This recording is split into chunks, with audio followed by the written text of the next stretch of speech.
Auzubillahiminash-shaytanir-rajim. Bismillahir-rahmanir-rahim. Welcome to all of you students.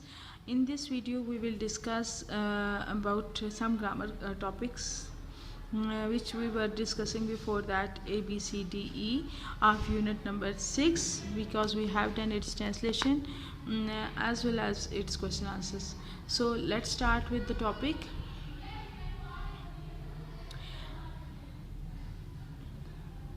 Our chapter name is The Qaid's and Pakistan, Qaid का नज़रिया और Pakistan. So let's start with the grammar. Grammar is about three verbals: adverb, infinitives and gerund.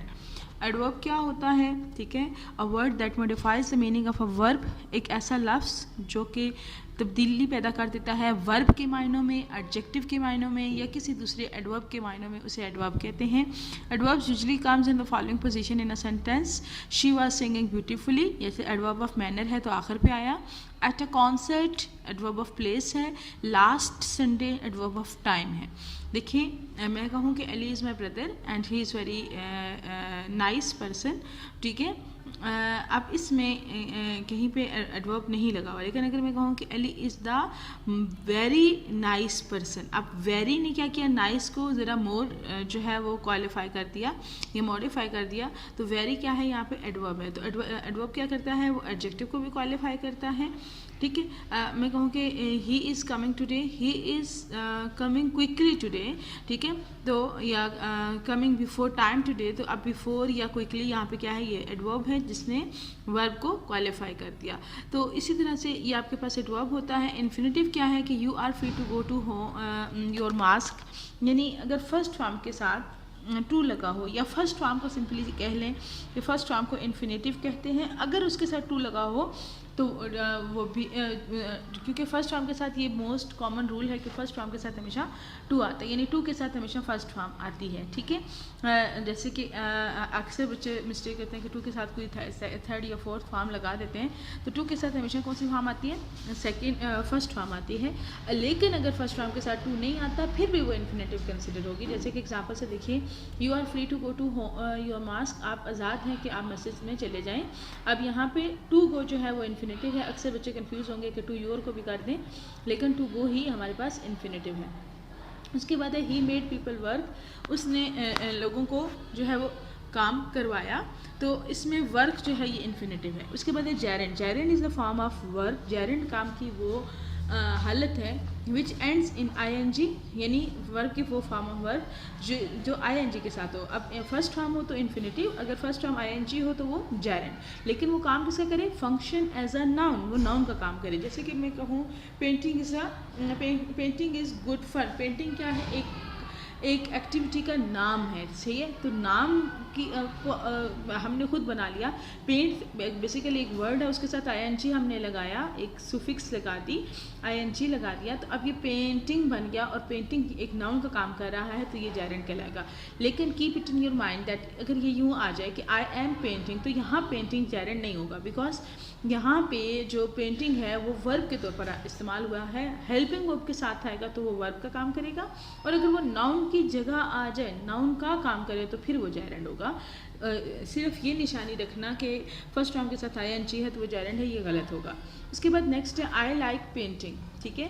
My favourite hobby is painting. अब यहाँ painting हमने 3 sentences में इस्तेमाल किया. इसके अलावा भी और बहुत सारे हमारे पास जेरेंड मौजूद हैं, जैसे कि ड्राइंग, ठीक है, जैसा कि कुकिंग, स्टिचिंग. जैसे मैं कहूँ कि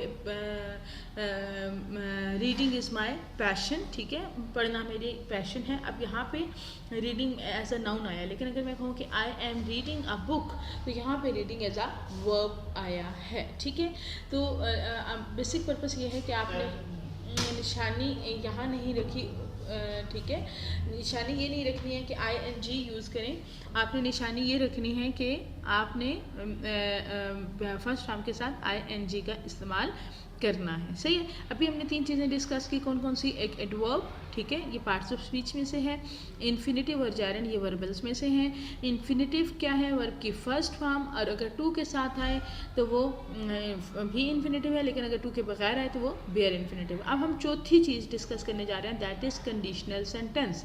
जी, क्या होते हैं कंडीशनल सेंटेंसेस, शर्तिया जुमले. Conditional of this type say that something didn't happen because a certain condition was not fulfilled. हम बात कर रहे हैं कंडीशन नंबर 3 की, और आपको पता है कि ये अनरियल कंडीशन कहलाती है, ये जिसको हम इमेजिनरी कंडीशन कहते हैं कि ये पूरी नहीं हुई क्योंकि शर्त पूरी नहीं होती, लिहाजा उसके नतीजा भी पूरा नहीं होता. अब एक्टिविटी ए है कि find the kinds of adverbs in the lesson. Lesson के अंदर जो भी एडवर्ब इस्तेमाल हुए हैं हमने वो सारे बताने हैं. तो एडवर्ब ऑफ मैनर आपको पता है ये किस सवाल का जवाब देते हैं, हाउ का, कि हाउ वर्क्स हैपन, काम किस तरह हो रहा है, तो उसका आंसर होगा क्लियरली, स्विफ्टली, हार्डली. और एडवर्ब ऑफ प्लेस यानी ये जगह का आंसर देते हैं वेयर. आपकी बुक में इस्तेमाल हुए हुए हैं क्वेटा, अंडर और path. Adverb of time after, today और early. Adverb of frequency only और daily. Adverb of degree much, very, extremely और स्विफ्टली. ठीक है, ये सारे आपके पास आगे एडवर्ब की 5 किस्में, और ये किस्मों के साथ आपको बताए हुए हैं कि कौन सा एडवर्ब यहाँ पे इस्तेमाल हुआ है. उसके बाद है right 5 sentences using adverbs of manner, place and time in correct sequence. ठीक है, अगर आपके पास ये तीनों इकट्ठे आ जाएं, यानी एडवर्ब ऑफ मैनर भी हो, एडवर्ब ऑफ प्लेस भी हो और एडवर्ब ऑफ टाइम भी हो, तो आपने ऐसा नहीं करना कि आपको पता होना चाहिए कि कौन सी चीज़ कहाँ पे लगेगी. ठीक है, तो एडवर्ब ऑफ मैनर भी यूजुअली जो है वो आखिर पे लगता है, प्लेस भी, और तो जो है ही वर्कड हार्ड येस्टरडे, उसने कल काम किया. एडवर्ब ऑफ प्लेस है, सॉरी एडवर्ब ऑफ टाइम है, कब काम हुआ, व्हेन वर्क्स हैपन, तो येस्टरडे, कल हुआ. He was singing beautifully under the tree. ठीक है, he was singing beautifully under the tree yesterday. इसमें अंडर जो है आपके पास एडवर्ब ऑफ प्लेस है कि कहाँ पे काम आके हो रहा है. ठीक है, उसके बाद नेक्स्ट आपके पास है अगला कि adverb of you can across the road easily from here eight rush time. You can cross the road, आप रोड को क्रॉस कर सकते हैं ईजीली. हाउ, कैसे, आसानी से. ईजीली एडवर्ब ऑफ आपके पास मैनर आ गया. हियर, ये यहाँ पे आपके पास एडवर्ब ऑफ प्लेस आ गया. कहाँ से क्रॉस कर सकते हैं, यहाँ से. एट रश टाइम, जब ज़्यादा रश होता है. सही है, तो ये आपके पास टाइम का एडवर्ब है. तो तीनों एडवर्ब आए अगर, तो आपने ये देखना है कि मैनर पहले लगेगा, प्लेस बाद में लगेगा और टाइम आखिर पे लगेगा. They travelled so long in hard season. They travelled, how they travelled, so long, बहुत ज़्यादा. In hot season, when they travelled, कब किया, तो इन टाइम, यानी इन हॉट सीजन. तो टाइम जो है या सिंपल सी बात है, मैनर है, फिर प्लेस आएगा और फिर आपके पास जो है वो एडवर्ब टाइम आएगा. ठीक है, it rained heavily here last night. It rained heavily, how it rained heavily, adverb of manner.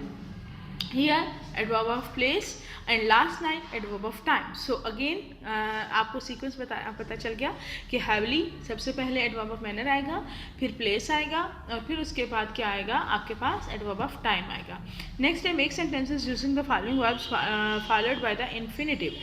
आपने इनसे जुमले बनाने हैं. सा का जुमला बनाइए. I saw him helping an old man. मैंने देखा उसे मदद करते हुए.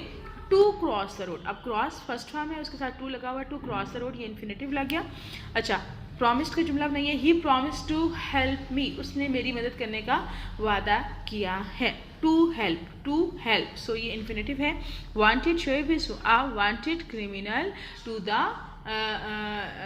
Police to control the crimes. अब यहाँ पे बेटा ये सेंटेंस इनकम्प्लीट लिखा हुआ है. शोएब इज़ वांटेड क्रिमिनल, आप लिखिए Shoaib is wanted criminal to police to control the criminal. अब टू कंट्रोल यहाँ पे क्या आ जाएगा आपके पास, इन्फिनेटिव आ जाएगा. The baby begin to cry, अब यहाँ पे टू क्राई आपके पास इन्फिनेटिव है. आस्क्ड, आई आस्क्ड हिम, मैंने उससे पूछा. टू राइट एन एप्लीकेशन, एक एप्लीकेशन लिखने के लिए, मैंने उससे एप्लीकेशन लिखने के लिए कहा.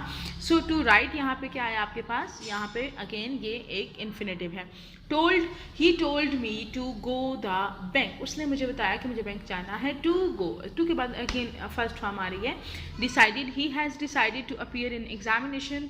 ही हैज़ डिसाइडेड, उसने फैसला कर लिया है. टू अपीयर के वो इस दफ़ा इम्तिहानात में अपीयर होगा. सो डिसाइडेड जो है ये आ गया आपके पास.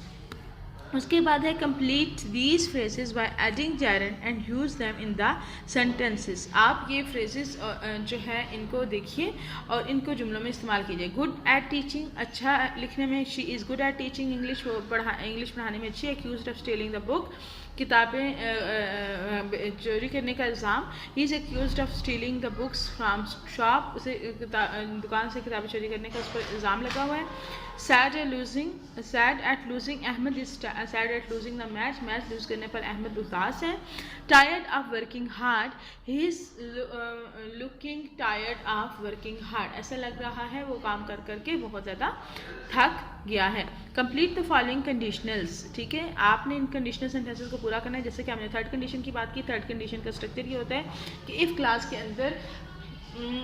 के अंदर थर्ड फॉर्म लगी होती है और साथ में पास्ट परफेक्ट टेंस होता है, जबकि जो आपके पास है रिजल्ट क्लास, उसके अंदर जो है वुड, शुड, कुड, कोई भी मॉडल वर्ब होगा, साथ में हैव लगेगा और साथ में थर्ड फॉर्म लगेगी।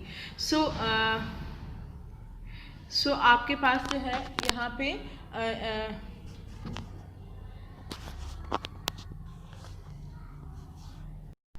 आपके पास यहाँ पे देखें 3 सेंटेंसेस दिए हुए हैं। If you had studied hard you would had pass the examination, अगर आप सख्त मेहनत करोगे तो इम्तिहान में पास हो जाओगे। हैड के साथ थर्ड फॉर्म लगेगी, past indefinite, past perfect tense लगेगा इफ़ क्लास के अंदर, और वुड, शुड, कुड, कोई भी मॉडल वर्ब के साथ थर्ड फॉर्म लगेगी। ये आपके पास थर्ड कंडीशन का स्ट्रक्चर है, ये तीनों आपके पास कंप्लीट करवाए हुए हैं। उसके बाद आपके पास आ जाता है एफ, ठीक है, जो है right tense and message using past perfect tense. तो आई थिंक ये आप लोग खुद एक्टिविटी कर सकते हैं, यहाँ मैंने आपको करवाया भी हुआ है। पास्ट परफेक्ट टेंस का आपको स्ट्रक्चर जो है वो आइडिया भी होगा, ठीक है। उसके बाद उम्मीद है कि आपको आज का लेक्चर अच्छा समझ आया होगा। थैंक यू वेरी मच, अल्लाह हाफिज़। थैंक यू वेरी मच, अल्लाह हाफिज़।